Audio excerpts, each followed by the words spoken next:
quý khán giả truyền hình, nối tiếp chủ đề những di tích lịch sử văn hóa Sài Gòn Thành phố Hồ Chí Minh, chương trình Nhịp sống Sài Gòn hôm nay, Thảo Nguyên hân hạnh giới thiệu đến quý vị khán giả một ngôi đình tọa lạc ngay tại quận Nhất có đến hàng trăm năm tuổi, nhưng vẫn còn lưu giữ nét cổ xưa theo đúng kiểu các ngôi đình làng Nam Bộ, nghĩa là có tượng ông hổ phía trước cổng, dưới gốc cây đa to có miếu bà Ngũ Hành.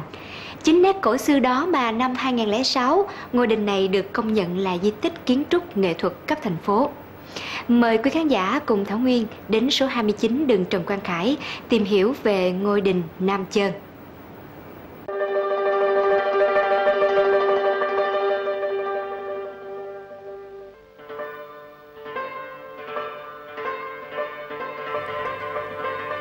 Đình Nam Chơn tọa lạc trên một khuôn viên rộng khoảng 1.000 m², một vùng đất được xem là nằm bên ngoài tường thành Gia Định, đầu con đường mà thời ấy gọi là đường Pôn Bẹt, còn người cố cựu Sài Gòn gọi là khu đất hộ, tức là nơi cư trú của dân Tây và những người theo Tây.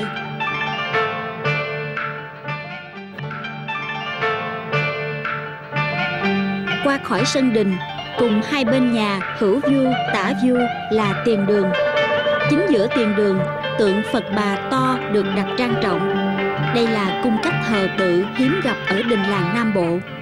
Theo những người cố cựu của xóm Dạng Chài, Rạch Cầu Bông kể lại, thì xưa kia, trên cuộc đất của đình Nam Chơn ngày nay, người làng Hòa Mỹ thời ấy có lập miếu thờ Quan Thánh Đế Quân và Phật Bà Quan Âm. Đó là miếu thờ linh hiển giữ vị trí quan trọng trong đời sống tâm linh của dân làng Hòa Mỹ lúc bấy giờ. Từ ngôi miếu trở thành ngôi đình làng lại là một thiên duyên. Bà Phan Thị Lê, trưởng ban quản trị đình Nam Chơn, vốn là cháu ngoại của cụ Trần Văn Hiệp, người đứng ra xây dựng đình, cho biết khi đình Nam Chơn còn là ngôi miếu làng thì có một nhóm người miền Trung thuộc thôn Chơn Sản, huyện Hòa Vang, tỉnh Quảng Nam, sinh sống bằng nghề chài lưới, đã đến gặp cụ Trần Văn Hiệp, là một người có uy tín nhất làng Hòa Mỹ lúc bấy giờ, xin được gửi gắm 5 sắc thần vua ban cho làng Chơn Sản, vì miền ngoài ấy loạn lạc, họ lại là dân chài lên đên sông nước, sợ sắc thần vua ban thất lạc thì có tội với làng nước, với thánh thần, với vua. Cùng với việc gửi gắm sắc thần, họ cũng đề đạt nguyện vọng đình nào thờ sắc thần thôn Chơn Sản thì đặt tên đình là Nam Chơn, với ý nghĩa là ở phương Nam có thờ thần của thôn Chơn Sản, để con cháu đời sau dễ nhận biết, và cũng để bày tỏ lòng biết ơn đối với người thờ cúng các sắc thần.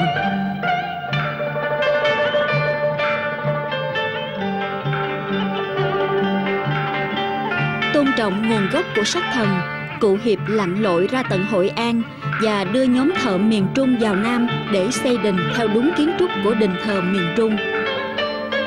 Ngôi đình được thiết kế theo hình chữ môn, gian giữa là chánh điện, nội cung có sân Thiên Tinh, bên trái là Đông Lan, bên phải là Tây Lan và nhà Túc Yết, khoảng giữa là vuông sân rộng. Năm 1946 khánh thành đình mới, đổi tên là Hội đình Nam Chơn và thờ ngũ vị thần linh theo đúng 5 sắc thần vua ban còn lưu giữ tại đình. Đó là Bắc Quân Đô Đốc Bùi Tá Hán, sắc phong thượng đẳng thần; Quan Thánh Đế Quân, sắc phong thượng đẳng thần; Cao Cát Quảng Độ, sắc phong thượng đẳng thần; Thiên Y Ana, sắc phong thượng đẳng thần; Dương Phi Phu Nhân, sắc phong trung đẳng thần. Cả 5 sắc thần này đều được phong vào đời Tự Đức năm thứ 5, tức là vào năm 1852. Từ đó, theo lệ truyền, vào các ngày 15, 16, 17 tháng 6 âm lịch hàng năm là đại lễ thường niên, cũng là ngày giỗ của 5 vị linh thần. Đình Nam Chơn đều tổ chức tế lễ theo nghi thức cổ truyền, có múa lân, có đào thài. Mỗi tối đều có hát bội linh đình, người Sài Gòn đến phụng cúng rất đông.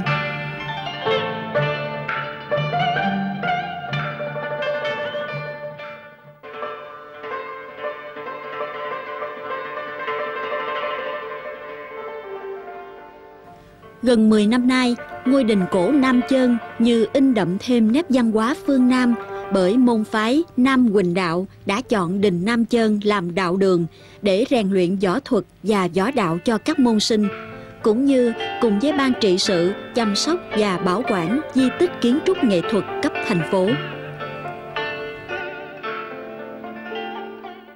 Chúng ta biết về cây đa, bến nước, sân đình, đó là những hình ảnh mà đi ăn sâu vào tâm thức của mỗi người Việt Nam. Đình làng là nơi thờ phụng trang nghiêm các vị thần, các vị anh hùng dân tộc, các bậc tiền hiền. Đình là nơi gìn giữ các giá trị văn hóa truyền thống của người Việt Nam. Môn phái Nam Huỳnh Đạo hiện đang bảo tồn, phát huy tất cả những giá trị di sản võ học của cha ông truyền lại. Môn phái hiện đang có trụ sở hoạt động chính là tại đình Nam Chơn, cũng với một ý nguyện là bảo tồn và phát huy tất cả những giá trị chân chính của cha ông đã truyền lại cho chúng ta đến tận ngày hôm nay.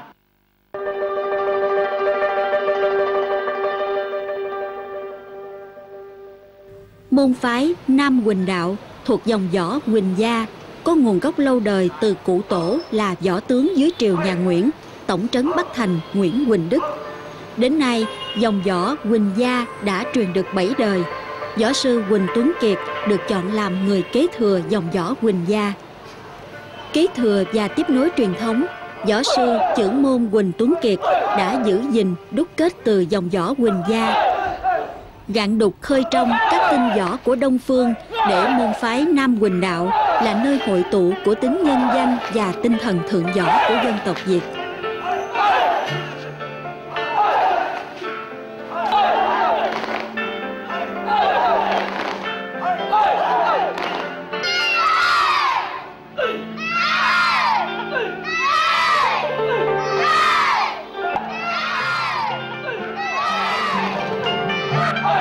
Đình Nam Chơn không chỉ lưu giữ một di tích kiến trúc nghệ thuật của thành phố, mà giờ đây dưới mái đình Nam Bộ, một lớp trẻ đang ngày đêm rèn luyện võ thuật để bảo tồn tinh hoa võ đạo của vùng đất phương Nam.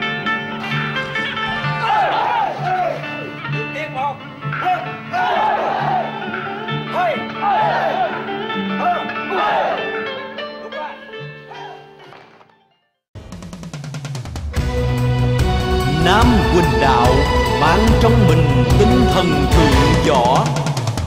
Nam Huỳnh Đạo chúng ta góp phần tỏa sáng nhân dân, bằng khí phách hào hùng, bằng niềm tin vinh cửu, ta hiên ngang vững chãi bước đi kiên cường. Ở phía trước có nhiều khi nhạt nhòa sương khói phủ, tu rèn tin vào đạo lý, ta vượt lên chính mình. Nam Huỳnh Đạo mang trong mình tinh thần thượng võ, Nam Huỳnh Đạo cùng góp phần tỏa sáng nhân dân.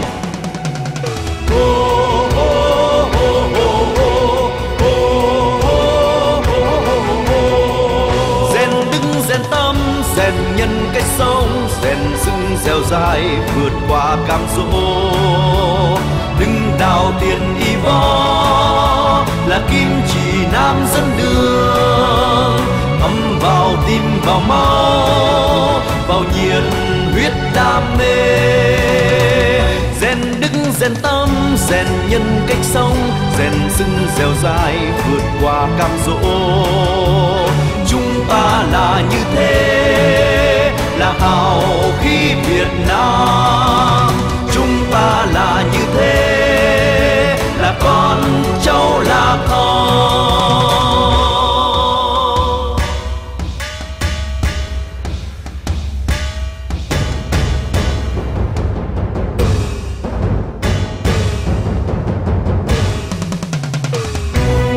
Nam Huỳnh Đạo mang trong mình tinh thần thượng võ.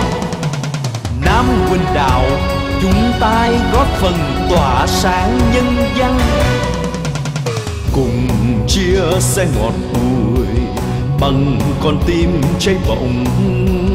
Ta giang tay không kể gió mưa dầm vui, đồi nắng gió giữ niềm vui, bầu trời luôn sáng tỏ, vươn mình trưởng thành mạnh mẽ, ta vụt lên sáng ngời. Nam Huỳnh Đạo mang trong mình tinh thần thượng võ, Nam Huỳnh Đạo cùng góp phần tỏa sáng nhân dân.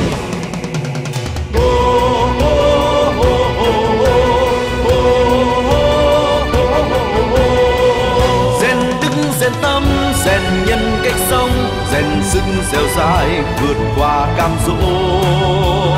Lưng đạo thiên y võ là kim chỉ nam dẫn đường, thấm vào tim vào máu, vào nhiệt huyết đam mê.